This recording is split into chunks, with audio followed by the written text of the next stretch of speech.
Today we're going to go over the disassembly, cleaning, reassembly, rebuilding of a Dellorto SHA 14.12 carburetor.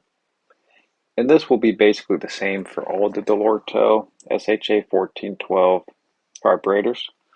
We're going to use this rebuild kit that can be found on www.denisecycles.com. For this project, you'll need a pair of pliers and a flathead screwdriver. So to get started, we're going to remove this air box. And this is going to just be held on with a flathead screwdriver.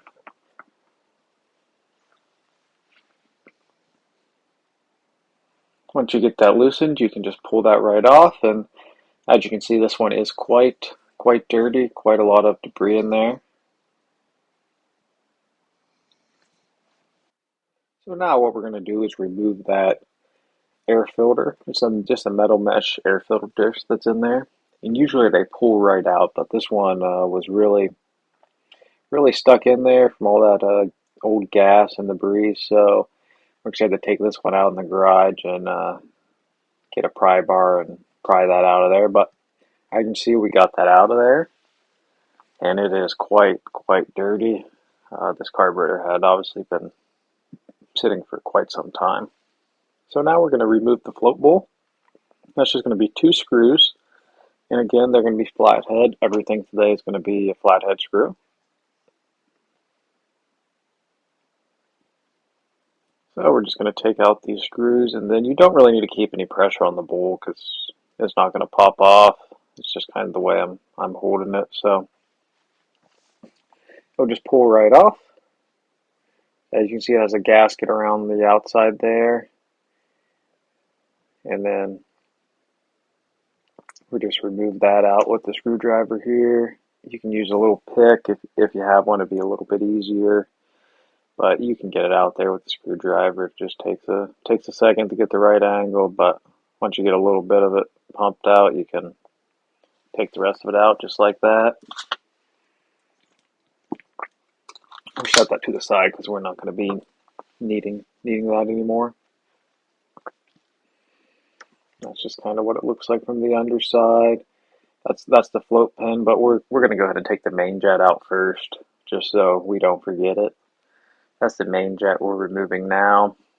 Again, it's just a flathead like everything else here today.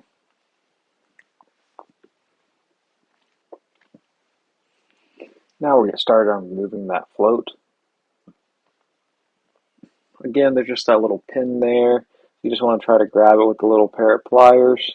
It might take a second to get it because just a little bit sticks out, but it should just pull right out of there fairly easily.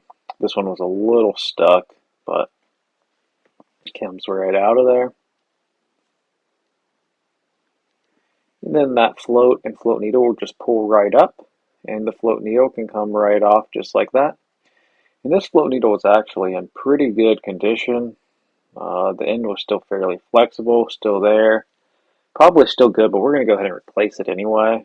Those float needles are the primary part that will fail over time in these carburetors. So we're just going to go ahead and replace that so we don't have to worry about that down the road. So after that, we're going to get started taking off the top of this. It's just going to be 2 flathead screws. We're just going to unscrew both of those. Now this one you will want to keep some pressure on the top because it is spring loaded, so the throttle slide spring can shoot that top off. So you just want to keep a little bit of pressure on there to make sure that top doesn't come flying off there. But we're just going to finish unscrewing these screws, then we'll give you a look at what the inside of this looks like.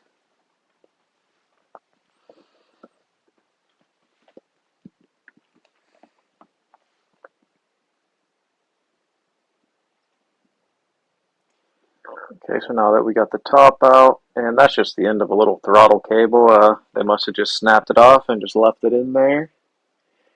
But as you can see, it's going to have that spring, and you can remove that spring. It's just on that little pin there. But we're just going to go ahead and leave that on there because no need to remove it, just to put it back on. And then that little lever, that's what helps you to release that choke there. And at the end of this video, we'll show you how that is how that's operated from the other side. You can push that in to release the choke if you don't want to pull the throttle all the way back to release it. But now we're just going to remove this top gasket right off of here.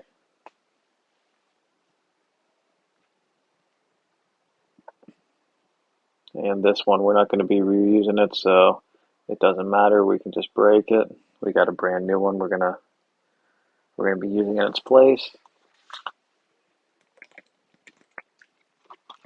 Let's look at what the top looks like. We're just going to put the screws back with it, so we make sure we keep the right screws with the right part. Always a good thing to do.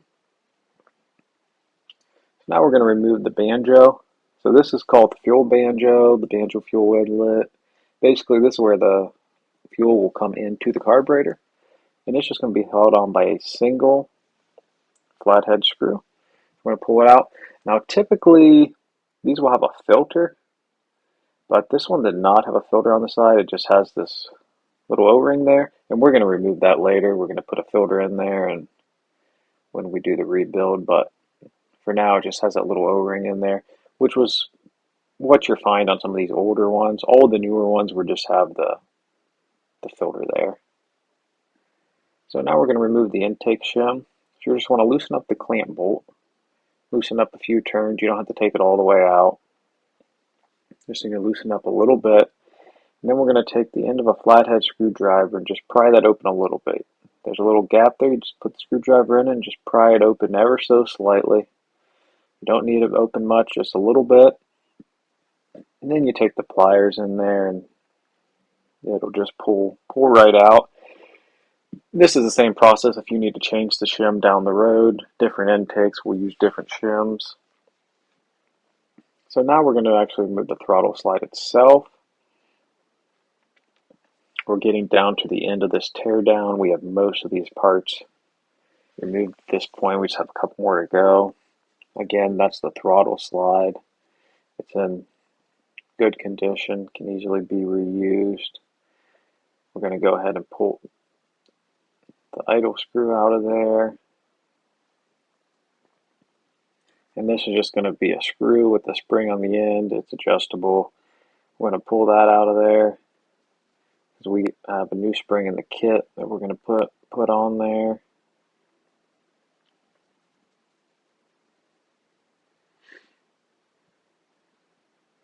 And again, you can leave that. You don't need to pull that out. You can leave it on there.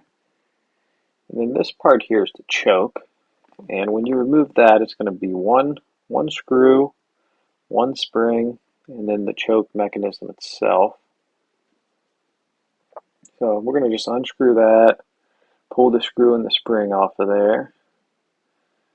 As you see, and that spring was not even in there correctly before. So you want to make sure to watch our reassembly so we can show you how to actually get that in there.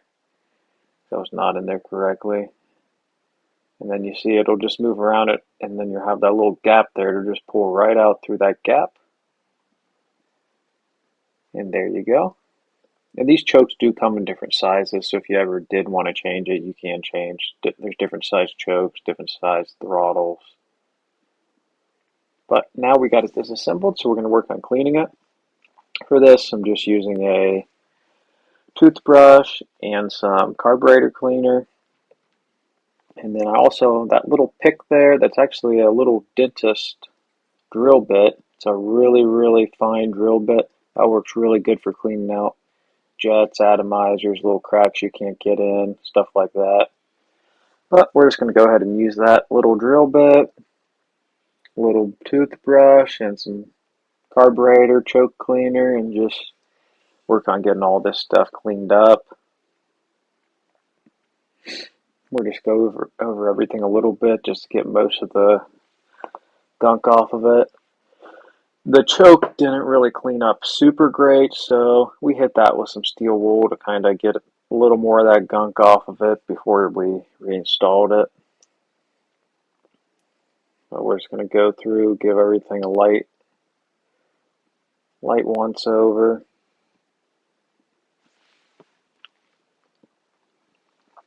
And then where you have to spend the most time is obviously the carb body itself.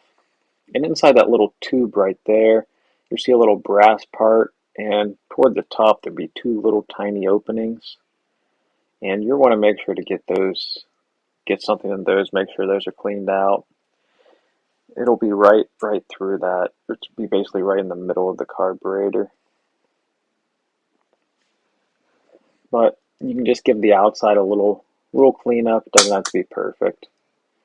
So now we're going to start on the reassembly, and we'll just go over the parts.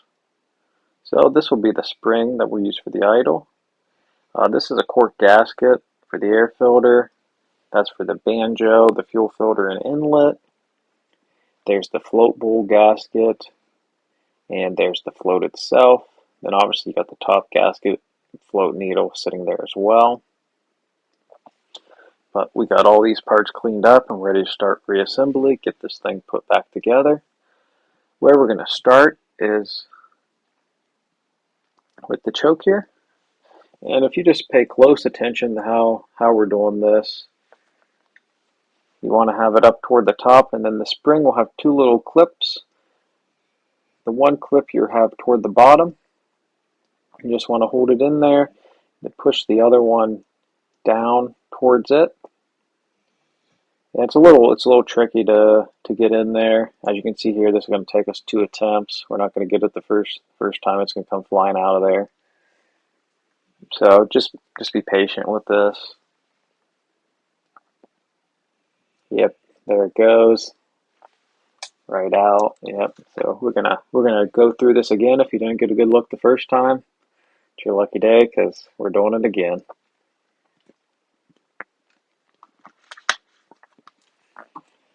Okay, this time I'm feeling good about this. I think we're gonna have this in here. And there we go. Just get that screw lined up. Get that tightened down, and it'll be good to go. Screw wasn't quite lined up, so we're going to back it out, take a look, make sure we get it lined up. Don't want to get anything stripped out. There we go. We got it lined up. Now let's go ahead and tighten that down.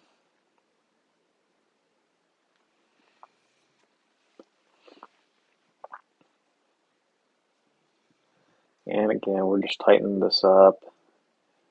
Make sure you get that tight, and then this will move freely at this time. There'll be nothing holding it in place. But right there in that little gap is where what will hold it in place, and we'll show you that here toward the end. So now we're going to install the main jet. These use a 5mm Dellorto main jet. They come in a variety of sizes. So we got that cleaned out. We got that reinstalled. So now we're going to install the float and the float needle. You can see there's a little groove on the float that the float needle will kind of sit in. The lip will hold it, and then you just drop it right down in. The float needle will go right in the hole. And then you just set it there. You have to line it up, the float pin, with the two holes. And you just push that right in through there. It should go in pretty easily. Shouldn't be too difficult at all. But now we got the float installed, so let's move on to installing the float bowl. We got the float bowl gasket put on here. And it's going to come around, but it'll take the shape of the bowl itself once you get it on there. So now we're just going to take the two screws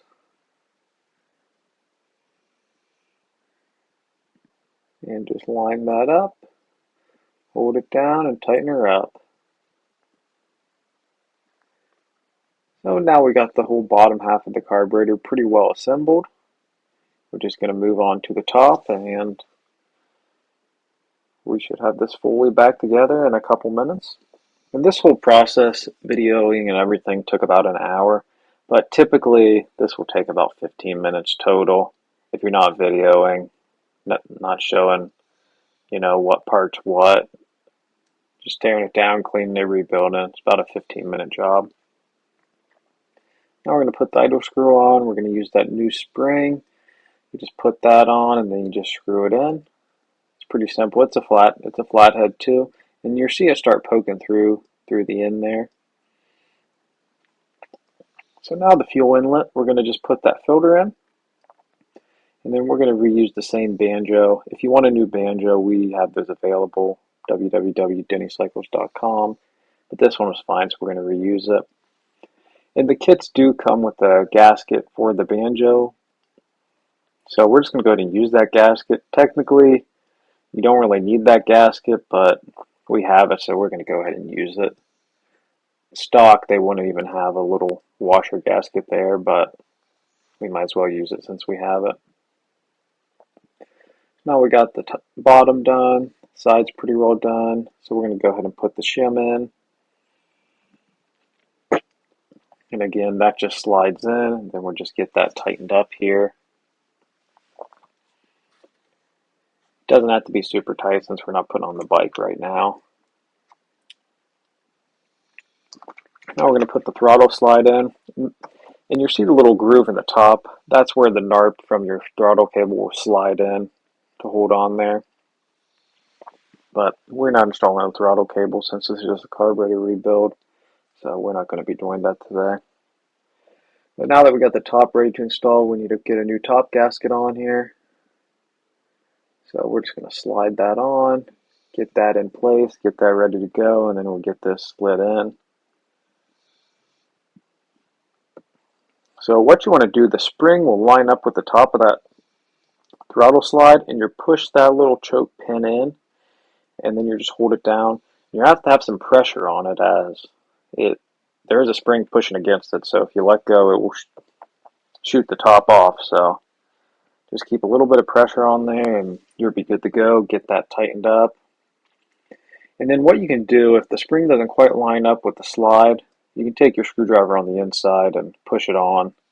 If not always will it line on, but you can just move it a little with the screwdriver, and it'll push it on there. The video didn't catch it very well. And then the choke here, you can see that you push in that little tab, it'll release the choke. And that's the tab that came off that top part there. So again, this was the rebuild of a Dellorto SHA 14.12 carburetor. All parts can be found at www.dennycycles.com. This will be the same process for 14.12 through 16.16 Dellorto SHA.